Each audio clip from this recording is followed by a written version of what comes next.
dia, alunos do colégio oitavo ano, turma do Colégio Futura, turma oitavo ano.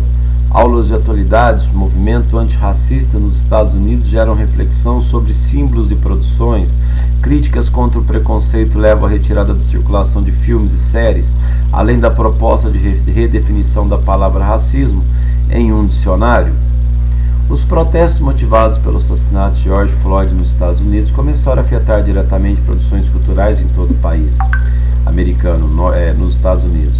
As críticas contra o preconceito enraizado na sociedade americana geraram muitas reflexões.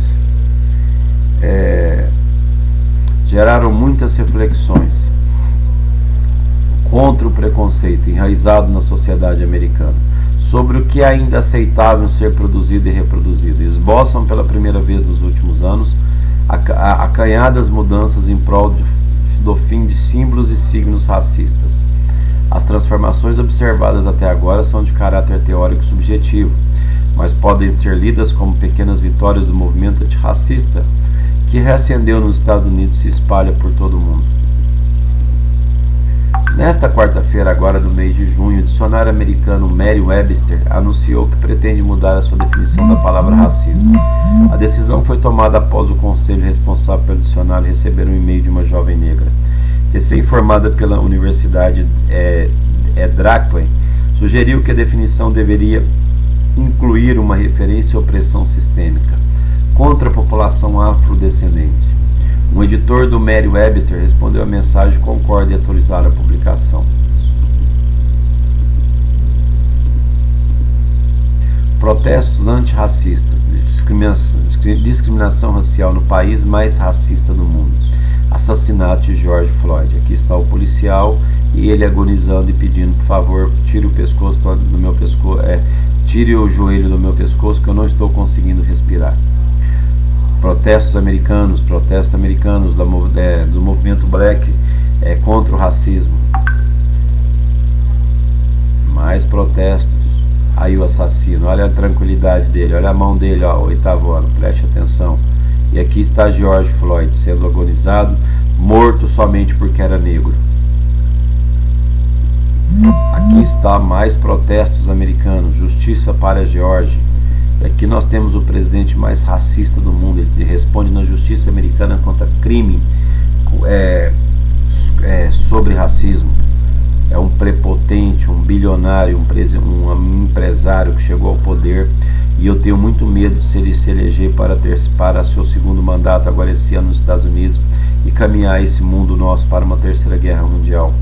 Aqui está o ex-policial, o assassino que matou o George Floyd, já na prisão. Prisão seria pouco para esse lixo. Esse cara matou somente o George Floyd somente porque ele era negro. Esse foi um motivo racista. Somente o motivo racismo. Os Estados Unidos é o país mais racista do mundo. Protestos espalhados pelo mundo, na Europa. O que é segregação racial? No contexto da idade contemporânea, pode ser definido como um tipo de política de Estado que tem por objetivo separar indivíduos ou grupo de indivíduos de uma mesma sociedade por meio de critérios raciais ou étnicos.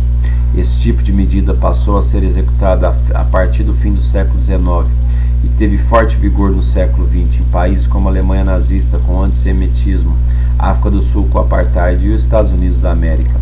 Para compreendermos a questão de segregação racial nos Estados Unidos, é necessário relembrarmos um pouco do processo de formação desse país.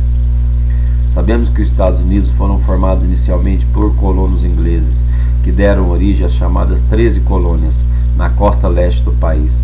No entanto, as colônias do sul tiveram um desenvolvimento diferente daquelas do norte, enquanto no norte houve o modelo da pequena propriedade privada, do trabalho livre e assalariado e do desenvolvimento da indústria no sul. Prevaleceu o modelo de grande propriedade de terra e da monocultura, que caracteriza a chamada plantation, norte desenvolvido e o sul escravocrata. Nesse modelo, ao contrário do que vigorou no norte, assentou-se o uso do trabalho escravo, mais precisamente de escravos negros do continente africano. Sendo assim, durante o período em que predominou a escravidão no sul dos Estados Unidos, os negros escravos eram, assim como no Brasil e em outras partes do mundo, à época considerados mercadoria de seus donos e não indivíduos portadores de direitos.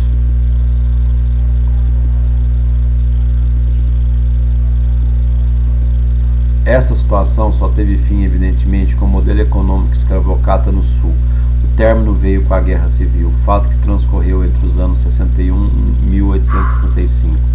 Na Guerra Civil Americana, entraram em conflito os Estados do Norte, comandado pelo presidente Abraham Lincoln, e autoproclamados Estados Confederados do Sul, que pretendiam fundar uma confederação separatista. A guerra terminou com a vitória do Norte, que resultou na mediação e abolição da escravatura. Os entraves sociais provocados pelas leis de segregação racial nos Estados Unidos e o virulento racismo delas decorrentes só começariam de fato a ser ao menos parcialmente resolvidos com os movimentos de luta pelos direitos civis dos negros. Um dos maiores líderes do movimento norte-americano se tornou-se Martin Luther King, que foi assassinado porque era negro. Após a guerra, deu-se início a um processo de reconstrução do país e reincorporação dos Estados Unidos ao restante do país. Aí foi o momento que nós vamos ter um norte desenvolvido, um sul praticamente escravocrata no seu processo de colonização, onde nós vamos ter as 13 colônias inglesas no seu processo de descobrimento dos Estados Unidos na colonização americana, e o racismo, um dos países mais fortes do mundo dentro desse contexto. Aqui eu tenho Martin Luther King e também Ku Klux Klan, um movimento que surgiu no século XX que exterminava as pessoas negras.